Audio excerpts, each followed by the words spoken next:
Hey, Travox here. The PlayStation 1 had received many revisions and variations throughout its life cycle, just like its younger siblings, with the PS1 getting a slimmer and smaller look around halfway through its life cycle, and in 2018, the even smaller PlayStation Classic was released. But what if I told you that Sony tried to take a PS1 and its controller and merge them together? Well, that's what Sony tried to do with a cancelled project called the PlayStation Pugga. But what was the PlayStation Pugga, and why did it get cancelled?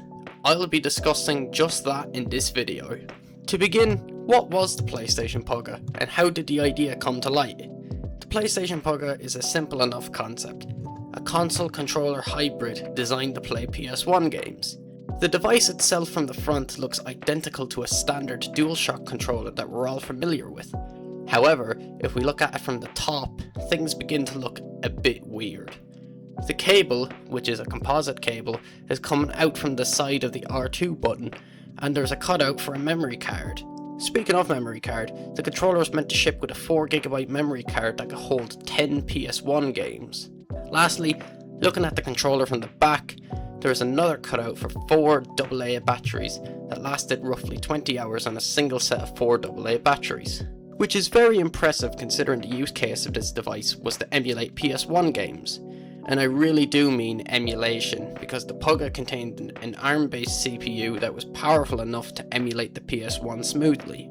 So now that we know what the PlayStation Pugga is and some of its internal specs, why was it made? It doesn't really seem like something Sony would produce. Well, first and foremost, the Pugga was never supposed to be released worldwide. The console was meant to be released in Brazil, which gaming wasn't very easily accessible, and they had tight import regulations in which Sony knew that their regular consoles would be subjected to heavy import taxes in Brazil. Thus, they made the PlayStation Pugga to avoid heavy import taxes, and they'd done so by manufacturing it cheaply and selling it at a low price. Unfortunately, as I mentioned at the beginning of this video, the Pugga was eventually cancelled by Sony. But why? The reason had nothing to do with the console itself. In fact, early prototypes were working very well and emulated PS1 games really well. So the console wasn't the problem, but rather failed licensing agreements. According to developer Brian Watson, he elaborated that the unfortunate problem is that Sony licensing couldn't get their act together about the royalty terms for each of their games. So it's like they're trying to get in touch with Rockstar and a few other places, and they were wanting way too much in the way of royalties. But what really stuck in my craw, which that one was even if it was a Sony game, they had to negotiate it with a separate unit of Sony, and they were never happy about how much royalty they were getting. With these failed licensing negotiations with third parties and even different divisions of Sony, they struggled to gather a game library to ship with the PlayStation Pugga and decided to cancel the project entirely, and the console never saw a day of light. Until a few days ago actually. On the 2nd of July of this year, a prototype of the PlayStation Pugga surfaced on the Retro Collective. Unfortunately, this prototype doesn't work. While it can boot into the debug stub, the software required to run PS1 games isn't there. Overall, the PlayStation Pugga was a unique project from Sony that was killed, not because the console was a failure, but it was killed because there was literally no games for it due to failed licensing agreements. The emulation side of the project, however, did make its way onto other Sony projects, such as the PlayStation phone. And if you enjoyed this video, consider leaving it a like, and if you want more content like this, consider pressing that little subscribe button. Anyways, that's all for me. And for the last bit of this video, I'm actually going to play part of Brian Watson, where he shows the PlayStation Pugga prototype in his presentation. Right, I'll see y'all later. Peace. I worked on, I've got one here. I worked on this, and yes, it's a PlayStation controller, but it's a PlayStation controller with a PS1 inside of it. So it was, we've seen these now several times, but this was way before any of the other ones came out. So it worked off batteries. It was specifically for the Brazilian market because they had import restrictions. So the consoles, you could only get them in the grey or black market there.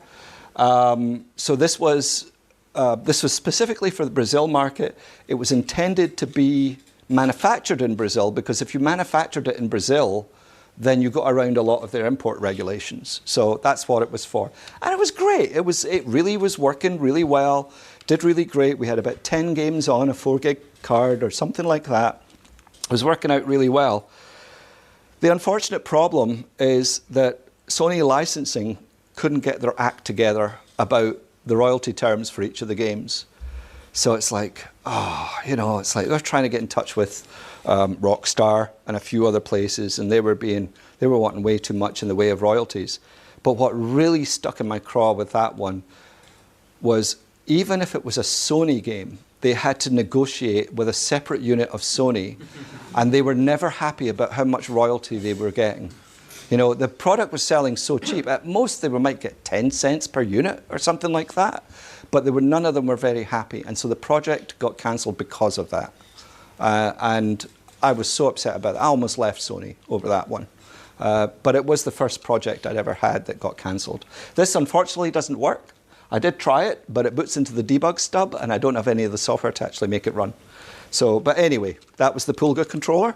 And this has got a TI OMAP 3530 chip in it. It was an ARM processor running about 650 megahertz. Did a great job, emulating the PS1.